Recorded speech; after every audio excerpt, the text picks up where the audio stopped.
Observamos el mundo para comprenderlo y para poder evolucionar.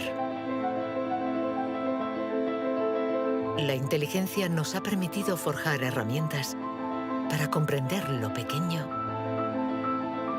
y lo infinitamente grande. Desde hace más de un siglo, psicólogos, biólogos, genetistas y neurocientíficos la diseccionan, la analizan y la miden. Hemos inventado los ordenadores y caminado sobre la Luna. Pero contrariamente a lo que podríamos creer, nuestra inteligencia individual no ha aumentado. Hoy en día, la ciencia explora las diferentes facetas de nuestra inteligencia. Pero, ¿saben en realidad los científicos qué es la inteligencia?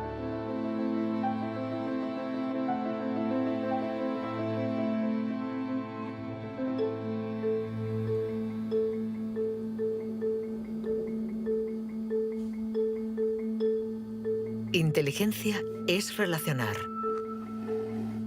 unir elementos diferentes para hallar soluciones.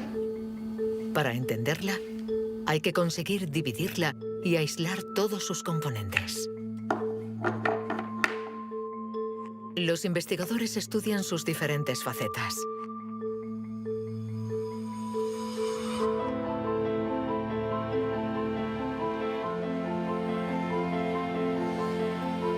Para medir la inteligencia, una de las primeras propuestas ha sido medir la velocidad a la que reacciona el cerebro. Este es el método que el profesor Tenny Januis ha utilizado. Él ha comparado nuestro tiempo de reacción con el de nuestros ancestros. Y los resultados de su estudio no nos favorecen.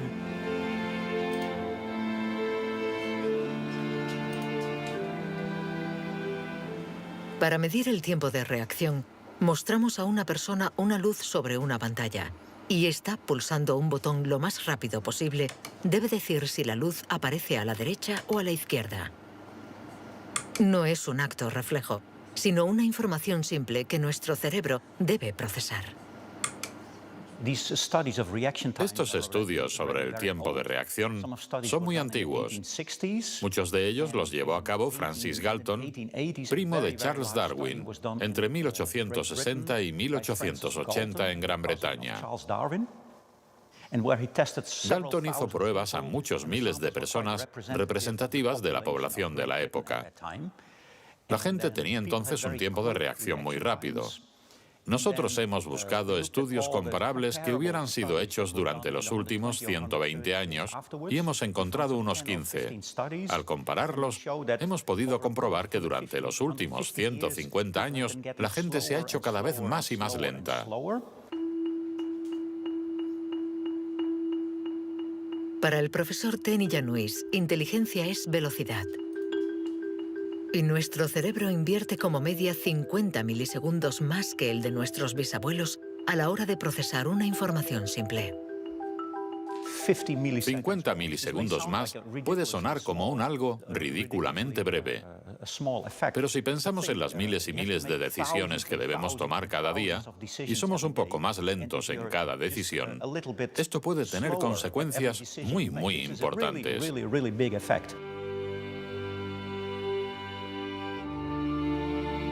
El profesor Tenny Januis está convencido de que somos menos inteligentes que en el siglo XIX.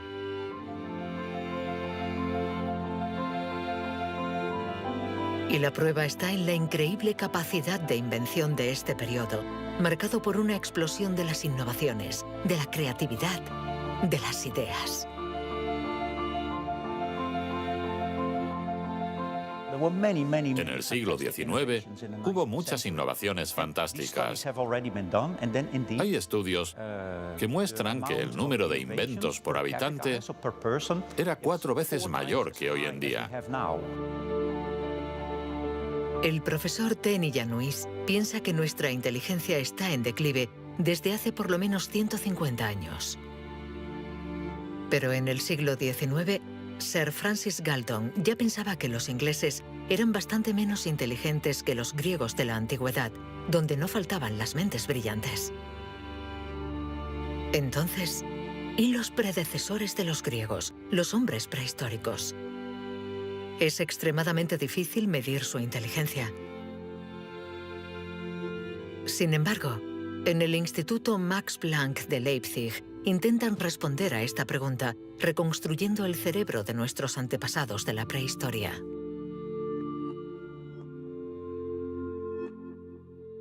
La paleoneurología es una ciencia muy frustrante, porque su objeto de estudio es casi inexistente.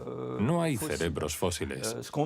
Lo que sí tenemos es la caja que contenía este cerebro.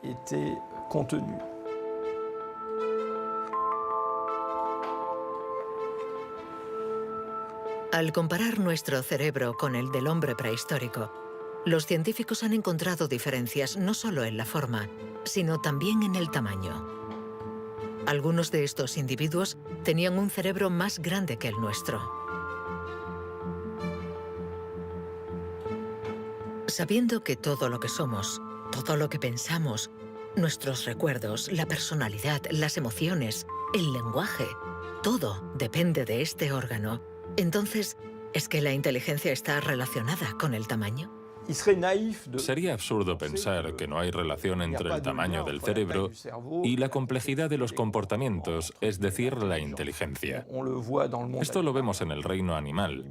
Los animales llamados más inteligentes, en particular los cetáceos y algunos tipos de delfines, por ejemplo, tienen cerebros muy grandes, con un gran número de neuronas. Por lo tanto, encontramos en ellos algo que también encontramos en los grandes primates y en el hombre.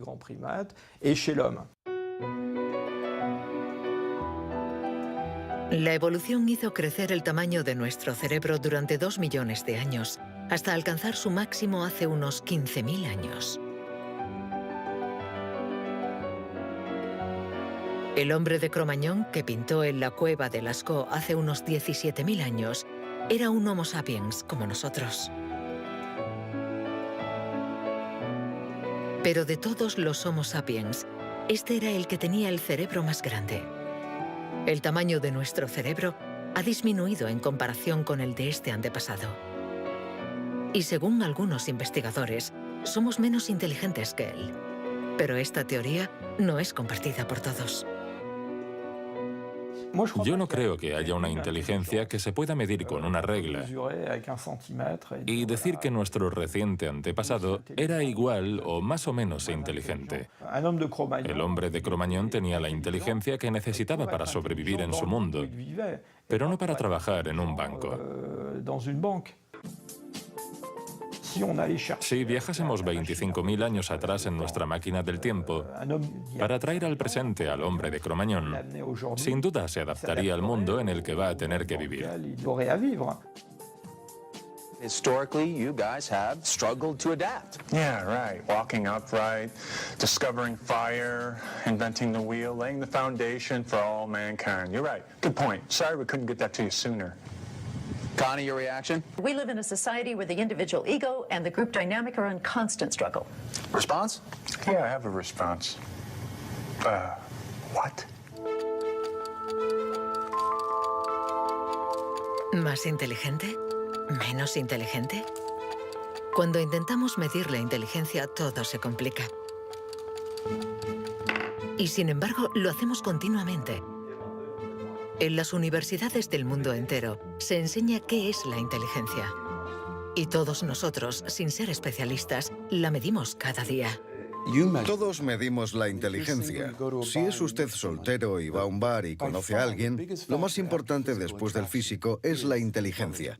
Medimos la inteligencia de la gente siempre. Si hablamos sobre un concepto difícil o hacemos algo que desconocen, ¿cuánto tardan en entenderlo? Medir la inteligencia analizando las respuestas.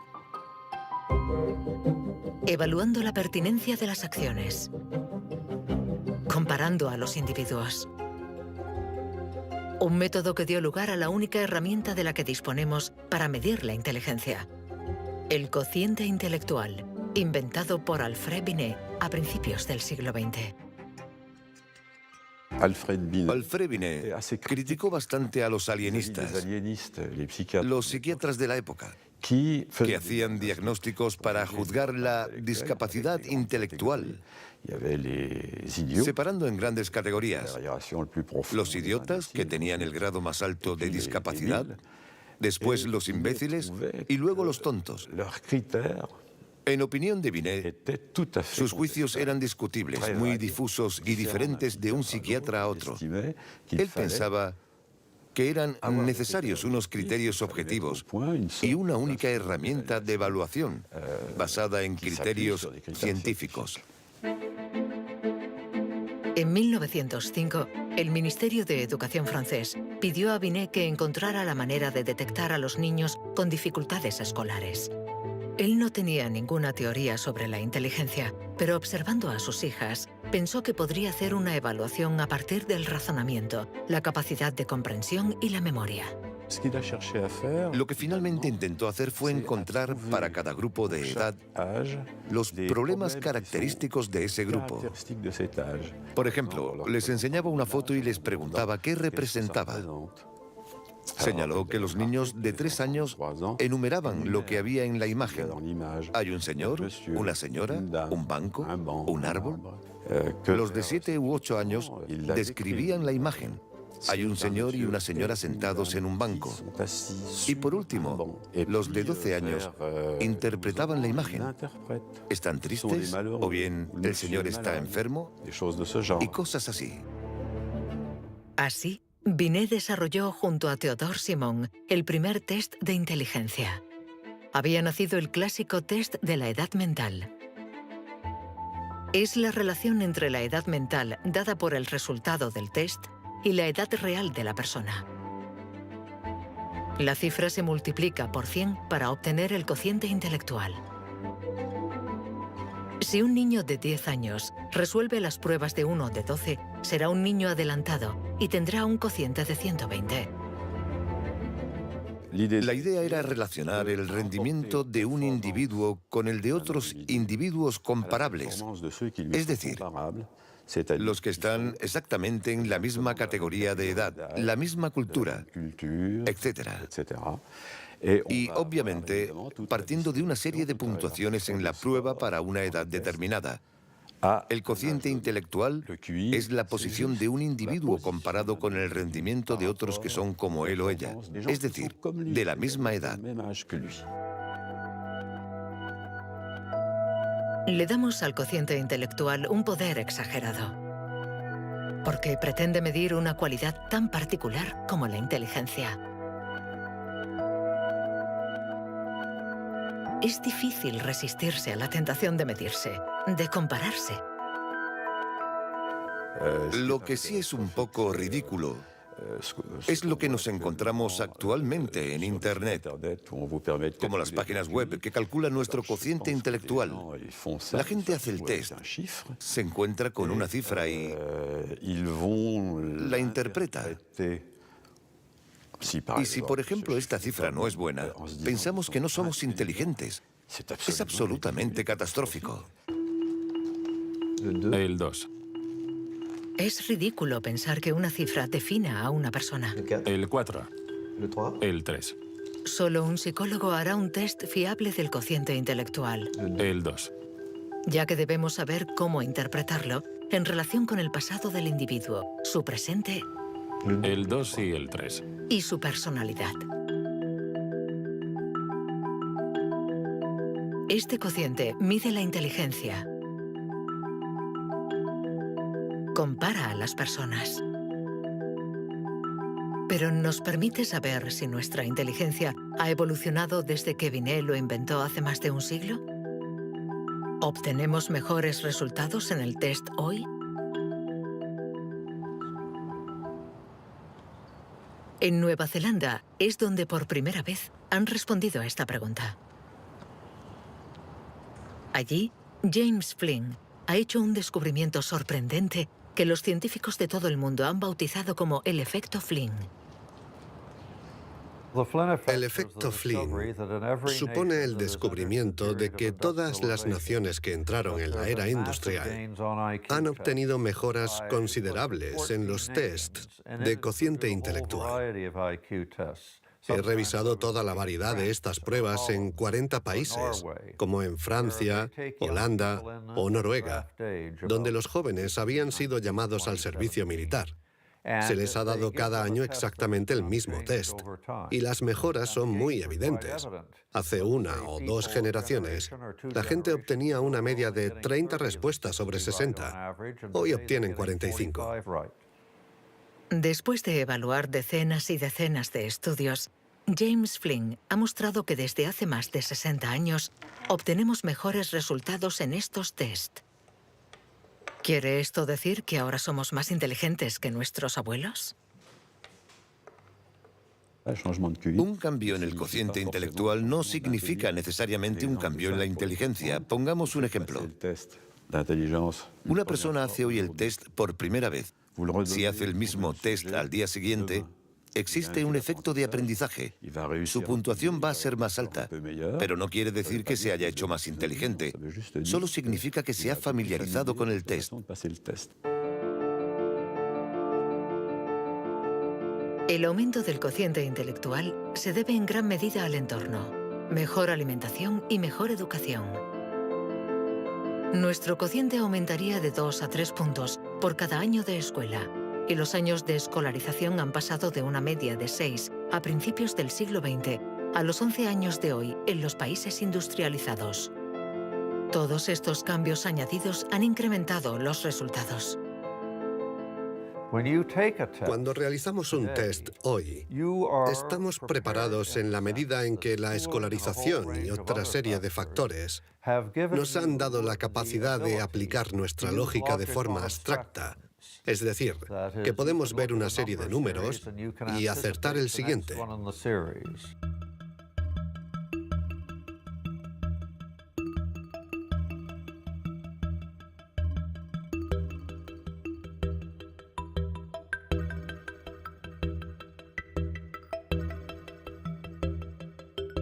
En cuanto a la inteligencia, no hay que fiarse de las apariencias.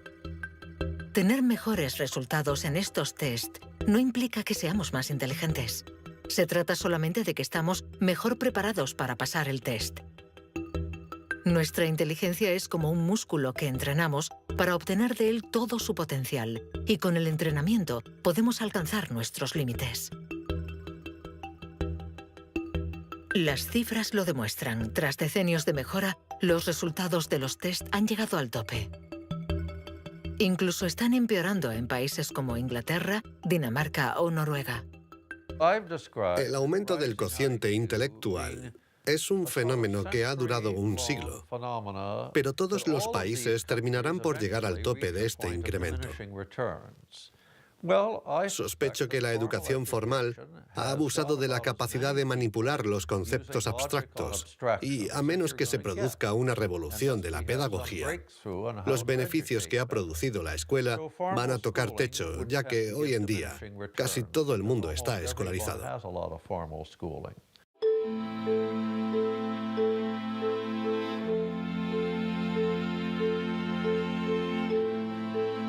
Un cociente estancado. Cerebros cada vez más lentos y más pequeños. ¿Dónde está nuestra inteligencia? Las primeras herramientas para medir la inteligencia se inventaron hace más de un siglo. Y todavía estamos influenciados por las teorías de Sir Francis Galton y Alfred Binet. Pero hoy podemos llegar más lejos. En lugar de medir lo que la inteligencia produce, pongamos nuestra atención en el órgano que produce la inteligencia.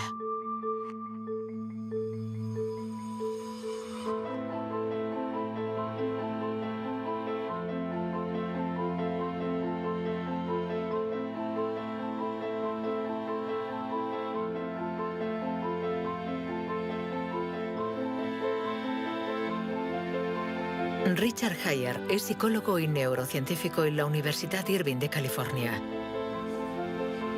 Desde hace más de 30 años, intenta averiguar cómo es un cerebro inteligente. Gracias a los progresos de los instrumentos de observación, Heyer y su colega, el profesor Rex Jung, investigan en qué lugar del cerebro se aloja la inteligencia.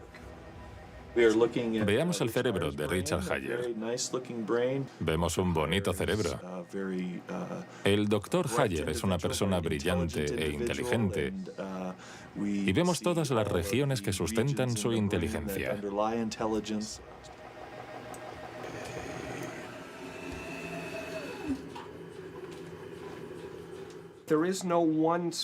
No existe ninguna zona en el cerebro a la que podamos llamar centro de inteligencia. Se pensaba que había un centro de inteligencia en la parte frontal, pero las investigaciones han demostrado que cuando resolvemos problemas de inteligencia en el interior de un escáner, la comunicación bidireccional entre la parte frontal y la parte posterior es muy importante mientras efectuamos la operación.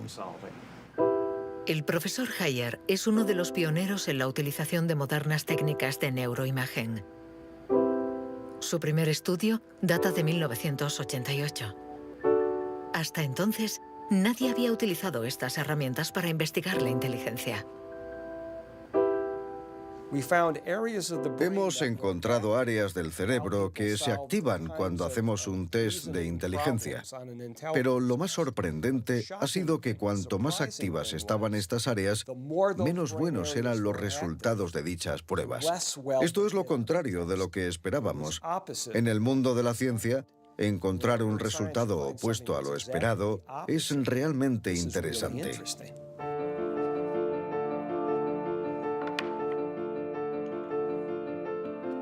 Un cerebro inteligente no es un cerebro que funciona más, sino todo lo contrario. Es un cerebro que funciona menos. Esto es lo que llamamos neuroeficacia. Ser inteligente consiste en resolver un problema con el mínimo esfuerzo.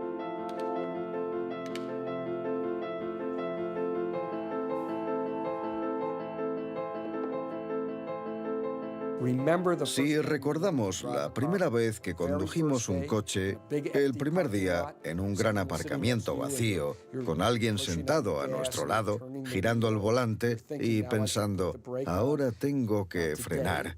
Sin embargo, hoy conducimos en medio del tráfico de una ciudad desconocida y aún así podemos charlar con los acompañantes, porque nuestro cerebro es ahora mucho más eficaz. Por lo tanto, un alto nivel de inteligencia no está necesariamente ligado a un cerebro que trabaja más, sino a una transmisión más eficaz de la información entre las zonas importantes del cerebro. Cuando se piensa en un proceso tan complejo como la inteligencia, debemos imaginar que el cerebro es como una orquesta con distintas secciones. Pero el verdadero misterio está en cómo interactúan estas secciones, porque, como sabemos, esta orquesta no tiene director. Si el cerebro es una orquesta, entonces la inteligencia es la música.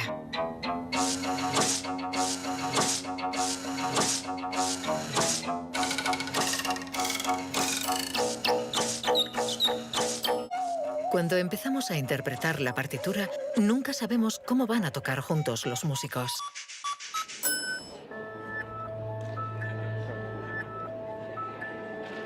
En la Universidad de la Sorbona, el profesor Olivier Houdet busca un director para esta orquesta.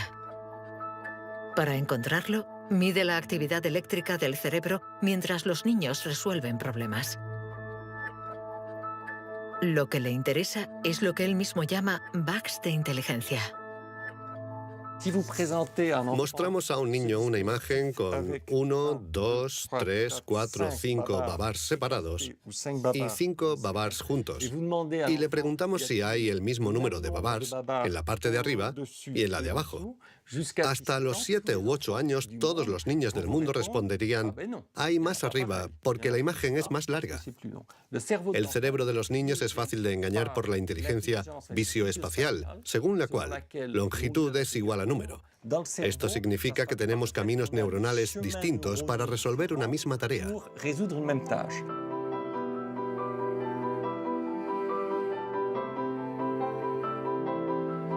Contar o medir. Hay muchas soluciones para un mismo problema, y nuestro cerebro está continuamente luchando para inhibir las estrategias negativas.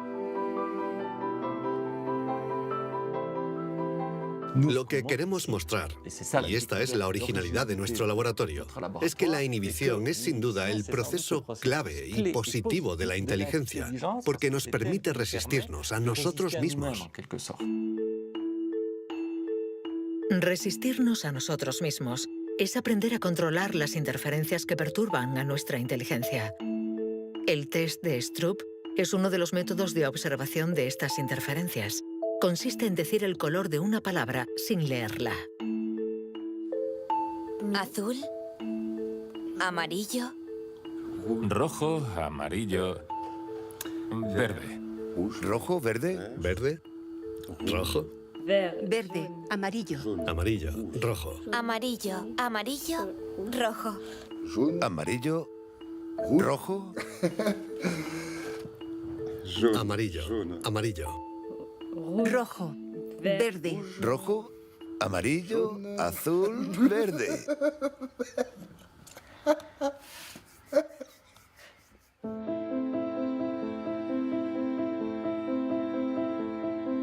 Para resolver un problema usamos diferentes regiones del cerebro unidas entre sí, pero que a veces entran en competencia. Pero ¿cómo se comunican las diferentes regiones? Este tema le interesa al profesor Douglas Fields, del Instituto Nacional de la Salud de Washington. El cerebro está hecho de dos clases de tejidos, materia blanca y materia gris. Todos hemos oído hablar de la materia gris, que es donde se encuentran las neuronas, en la superficie del cerebro. Pero debajo hay miles de conexiones, de cables, de axones que conectan las neuronas formando circuitos. Y es de color blanco porque estos axones están aislados por una membrana celular llamada mielina.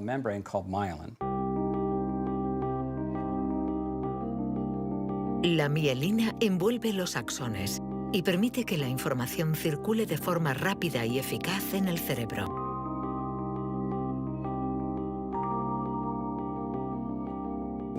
Cuando nace un niño, su cerebro no está maduro. Sus funciones son mínimas. Un bebé no puede hacer casi nada. No puede alimentarse, su visión es muy limitada, no puede andar ni sujetar su cabeza. Esto se debe a que nuestro cerebro está siendo permanentemente moldeado por el entorno. Y una de las cosas más interesantes respecto a la mielina es que se forma después de nacer. La mielina es esencial para que la información circule de forma eficaz por el cerebro. Es esencial para nuestra inteligencia. Pero en la actualidad, la formación de la mielina está alterada. Barbara Demnex, endocrinóloga del Museo de Historia Natural de París, estudia cómo nuestra inteligencia está amenazada por uno de los azotes del siglo XXI. La contaminación. En cualquier parte del mundo donde vivas, estarás expuesto a ciertas sustancias químicas que interfieren en el funcionamiento de la hormona tiroidea. Esta es la hormona producida por la glándula tiroides que está en la base del cuello. Es necesaria para el desarrollo del cerebro desde las primeras etapas del feto hasta una edad más avanzada como la mía, para asegurar el mantenimiento de las funciones mentales, incluida la mielinización. La Autoridad Europea de Seguridad Alimentaria ha analizado 297 pesticidas. Entre ellos, más de 100 afectan al funcionamiento de la hormona tiroidea, como el bisfenol A, el PCB y los productos ignífugos. Productos químicos con los que estamos en contacto a diario. El equipo de Barbara Demnex ha demostrado que estos productos bloquean los receptores específicos de la hormona tiroidea de cada una de las células cerebrales y los efectos son considerables. Hay una evidencia sólida. Los científicos hemos observado los niveles de exposición en las madres. Se han comparado diferentes niveles de exposición y hemos visto que los niveles más elevados estaban asociados a una pérdida de 5 a 6 puntos de cociente intelectual en sus hijos. Cierto es que la mayoría de nosotros no percibimos la diferencia, pero es evidente que 5 puntos menos de cociente intelectual pueden suponer una gran diferencia en cuanto al éxito escolar o al éxito en la vida. Y saberlo puede ser muy preocupante para los padres.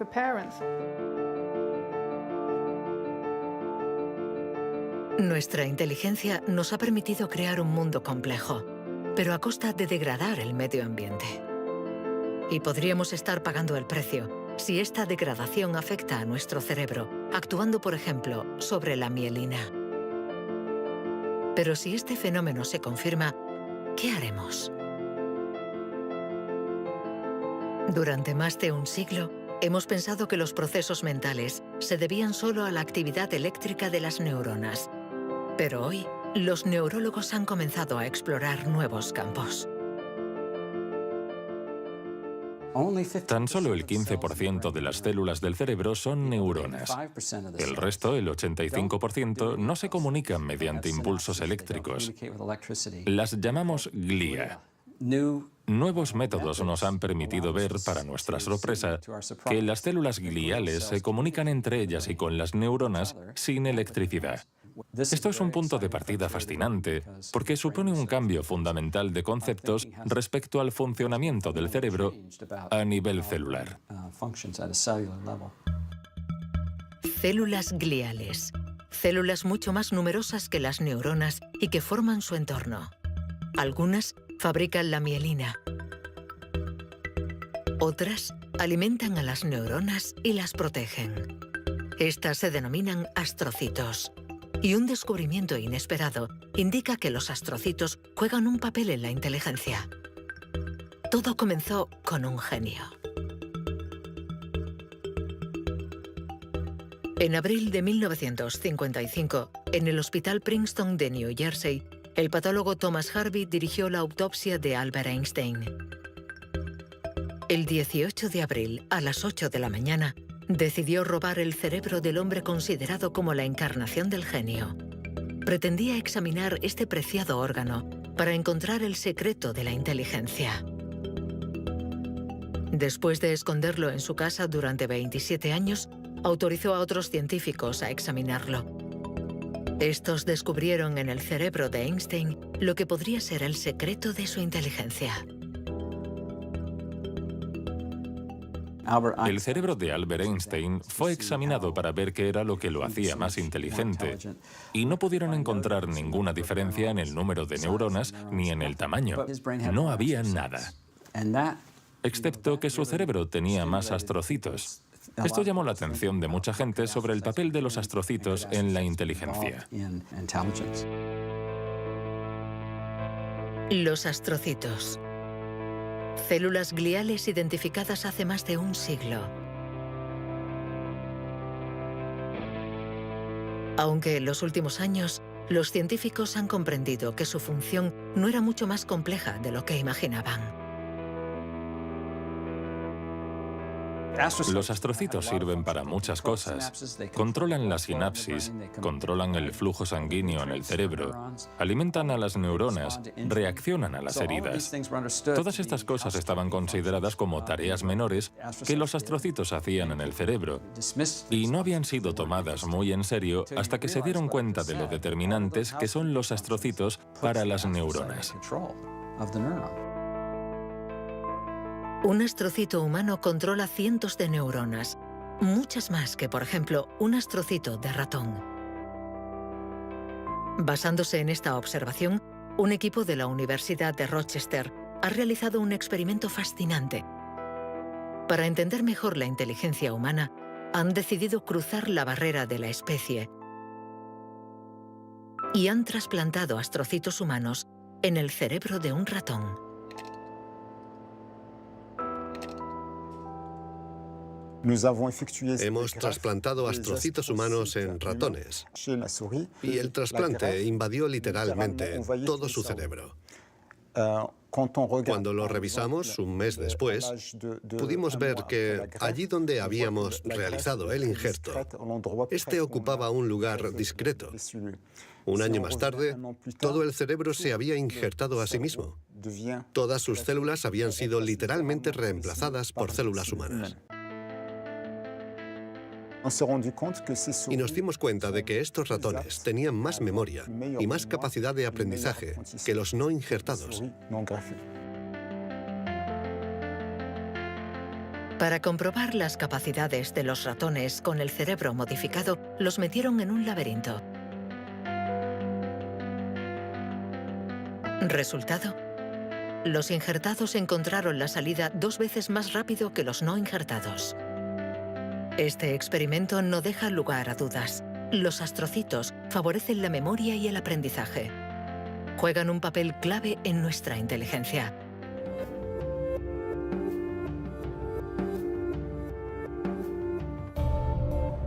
La inteligencia se refleja en el funcionamiento del cerebro. Pero ¿cómo se explica la diferencia entre las inteligencias de nuestros colegas, amigos o padres? ¿Es que tienen más materia blanca, menos astrocitos o sus neuronas son más rápidas? El origen de nuestras capacidades se encuentra en parte en nuestros genes. Robert Plomin estudia la genética del comportamiento. En sus investigaciones ha visto crecer a miles de niños y gracias a ello espera poder encontrar los genes que influyen en la inteligencia. A menudo la gente desea saber en qué medida la inteligencia viene determinada por los genes. En primer lugar, hay que insistir en que la palabra determinar no es adecuada. Debemos decir influenciar, ya que, como sucede con el tamaño, está estrechamente relacionado con los genes, pero no determinado por ellos. Si somos altos, es probable que nuestros hijos sean más altos que la media, pero si están mal alimentados o enfermos, serán más bajos. Esto no es determinar, es influenciar. En otras palabras, los genes nos dan el potencial y el entorno decide el resultado final. Para entender las relaciones complejas entre genes e inteligencia, Robert Plomin ha realizado miles de test en gemelos. Los gemelos idénticos tienen la particularidad de ser clones, tienen exactamente los mismos genes. Son completamente idénticos. Mismo pelo, mismos ojos, pero ¿tienen los mismos resultados en los test de inteligencia?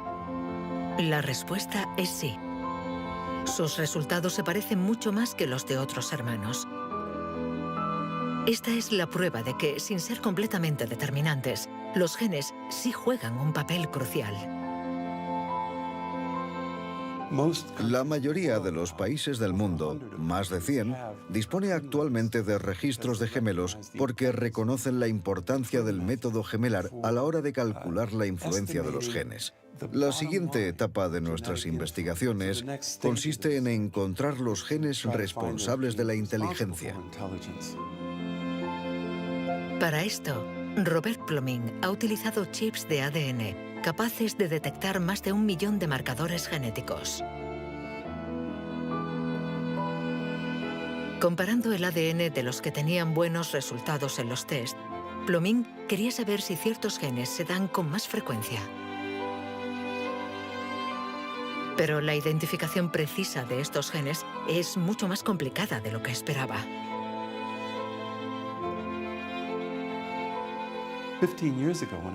Hace 15 años, cuando comencé a buscar los genes de la inteligencia, nadie imaginaba que sería una tarea tan difícil. Pudimos identificar más de 300 genes que influyen sobre la inteligencia. El problema era que habíamos estudiado solo el 1%.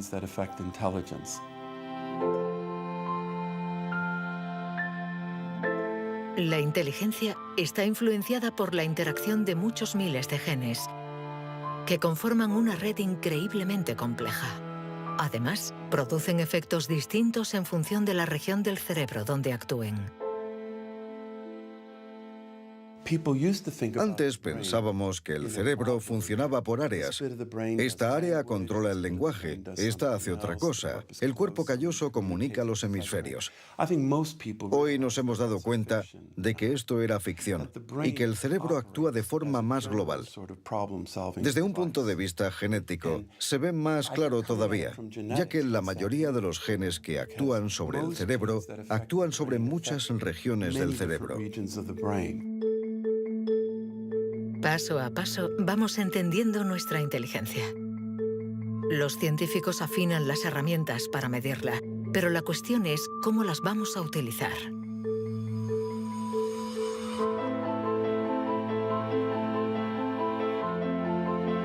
La inteligencia es lo que mejor predice nuestro nivel de estudios o nuestro empleo. Por lo tanto, hablar de la inteligencia es delicado, ya que tendemos a valorar, clasificar y jerarquizar, con el riesgo a equivocarnos que conlleva. El error de razonamiento está en considerar que la inteligencia puede ser esencialmente hereditaria. Y esto nos ha llevado a divagaciones, en mi opinión, total y absolutamente ridículas. Por ejemplo, en 1924, creo, se votó en Estados Unidos una ley que restringía la inmigración mediante cupos, porque en los test daban resultados menos buenos. Y se suponía que los inmigrantes eran hereditariamente menos inteligentes. Se limitó, pues, su entrada al país para evitar un descenso en la media. Como sabemos, entraban por la isla de Ellis, frente a Nueva York, donde muchos de ellos eran devueltos, sobre todo aquellos que se anticiparon al auge del nazismo. Pienso especialmente en los judíos de Europa del Este que fueron expulsados por razones absolutamente estúpidas. Durante mucho tiempo, creímos que nuestro origen era determinante y que nuestra herencia controlaba nuestras vidas. Después, por suerte, la ciencia ha abandonado esta visión determinista. Pero la inteligencia es algo especial. Un tema tan sensible que los pasos en falso han marcado su historia. William Shockley, físico visionario y premio Nobel por su descubrimiento del transistor, resultó menos brillante en sus estudios sobre la inteligencia. Dr. Shockley, if you could answer it yes or no, I would appreciate it. Do you believe that black people are inferior in intelligence because of their heredity? What I say is this. My research leads me, and it's a tragic conclusion, really, my research leads me inescapably to the opinion that the major cause of the American Negro's intellectual and social deficits is hereditary and racially genetic in origin, and thus not remediable to a major degree by practical improvements in environment. Then what do you see as the solution to the problem? I would propose that you would offer a bonus to everyone to be sterilized. The offer is based upon the best estimates, best scientific estimates that one can have of any genetically carried disabilities. 1974, prácticamente ayer. Una época nada lejana. Algunos utilizaban el cociente intelectual para justificar su racismo y excluir lo diferente. Joseph Skobanek sufre el síndrome de Asperger, una forma de autismo compatible con un cociente elevado. Graduado en ciencias políticas, doctor en filosofía y escritor, con 6 años no hablaba una palabra. Hoy habla 7 idiomas, entre ellos el hebreo, el árabe, el persa y el azerí. Yo formaba parte de esos niños cuyo destino era la basura. Durante mucho tiempo nos dijeron que las personas autistas eran deficientes intelectuales. Autismo llegó a ser casi sinónimo de discapacidad intelectual. Sin embargo, hoy sabemos que esto no es así. Toda sociedad humana necesita una jerarquía, necesita gente que marque la diferencia. Y tendemos a resumirlo todo bajo un criterio único. En Estados Unidos, la calidad humana y las jerarquías se definen por el cociente intelectual. En Francia puede ser cualquier concurso administrativo. En la China imperial eran los famosos exámenes del mandarín. Pero todo esto reposa sobre una idea central, y sin embargo errónea, la de que hay una única escala para medir la inteligencia de la humanidad. Y todo aquel que predica estas teorías se sitúa a sí mismo en lo más alto. La inteligencia como escala única de la humanidad. ¿Pero se puede definir lo humano desde una sola dimensión? ¿Podemos ser definidos tan solo por la inteligencia cuando ella misma tiene tantas facetas distintas?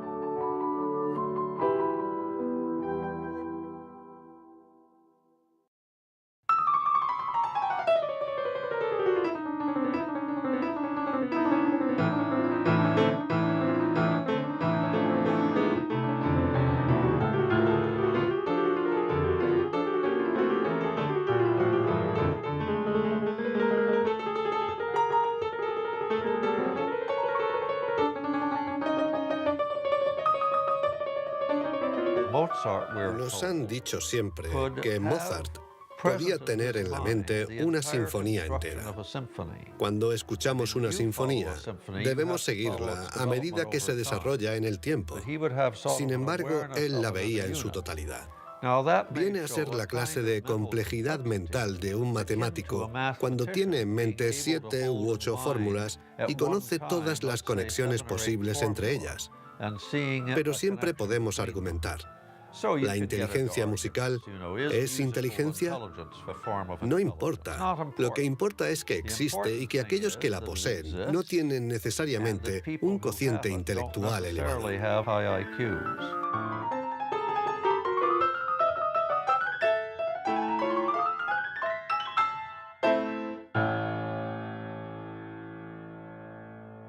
Siempre ha existido una reticencia a considerar que existen formas distintas de inteligencia y una cierta tendencia a querer determinar un cociente intelectual general.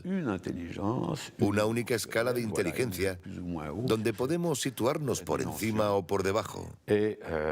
Pero la realidad lo contradice. Existen numerosas formas de inteligencia y podemos tener un nivel muy alto en algunas de ellas y un bajo nivel en otras. Esta idea estaba en los primeros estudios sobre la inteligencia. Hoy, los científicos ya han aceptado que sea cual sea el método utilizado, no van a conseguir medir la inteligencia con una escala única.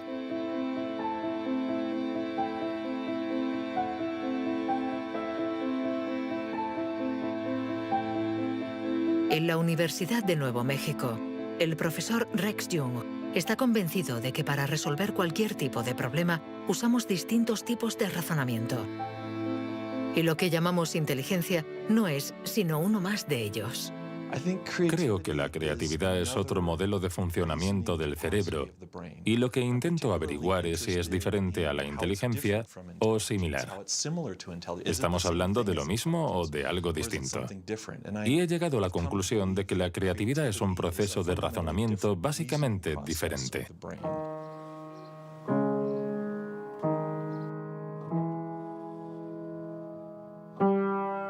Leer una partitura es ser inteligente utilizando nuestros conocimientos.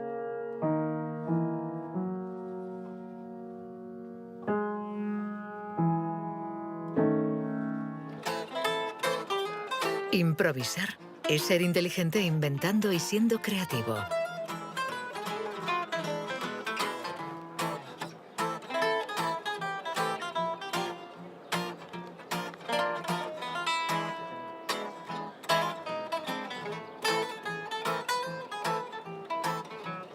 Un músico puede ser a la vez inteligente y creativo, un sujeto de estudio ideal.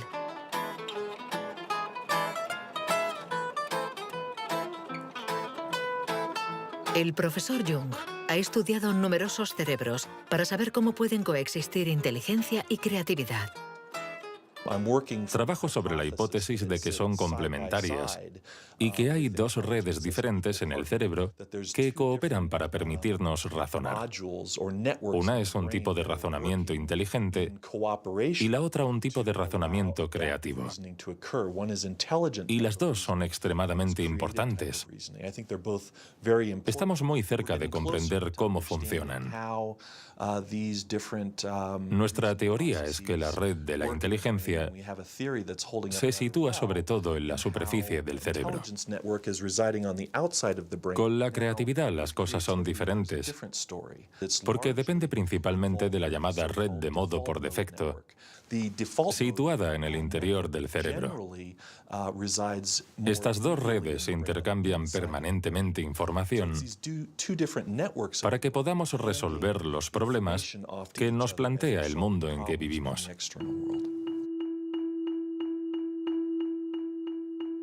Todos hemos experimentado esa sensación de una idea que surge de no se sabe dónde con la fuerza de la evidencia. Lo que nos revelan los neurocientíficos es que la forma de razonamiento inventivo-creativo es una única forma de razonamiento. ¿Podemos ser inteligentes sin ser creativos? ¿O creativos sin ser inteligentes? ¿Esta cuestión tiene sentido? Para evolucionar de forma inteligente, ¿no necesitamos todos los recursos de nuestra mente? No podemos ser creativos, por ejemplo, en física, si solo tenemos formación en física. Para ser creativos en física, necesitamos estar educados en ese universo extraño y poder utilizar y reutilizar los mecanismos mentales que hemos aprendido en otros contextos.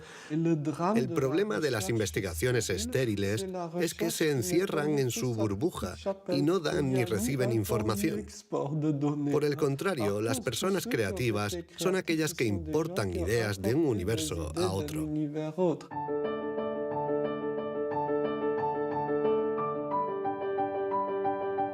Los hilos se tejen.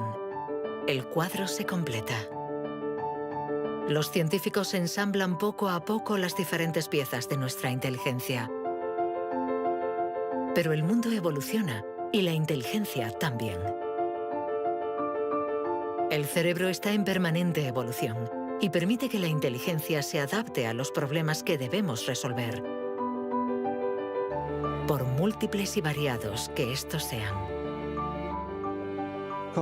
Cuando era niño, sabía que yo no funcionaba como los demás y era consciente de ello. Esto me hizo reflexionar y me llevó a imaginar un mundo plural. Un mundo donde no hubiera una única forma de clasificar y de medir, sino muchas. Lo que quiero decir es que la verdadera inteligencia humana no está en pensar de forma plural y saber tener en cuenta distintas formas de entender el mundo y no solo una.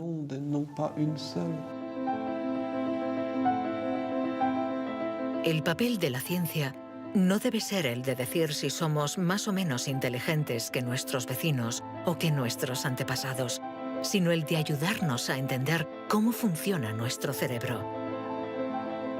Así, sabremos cuidar nuestra inteligencia y también mejorarla para tejer hilos de unión entre nosotros y la diversidad que nos rodea.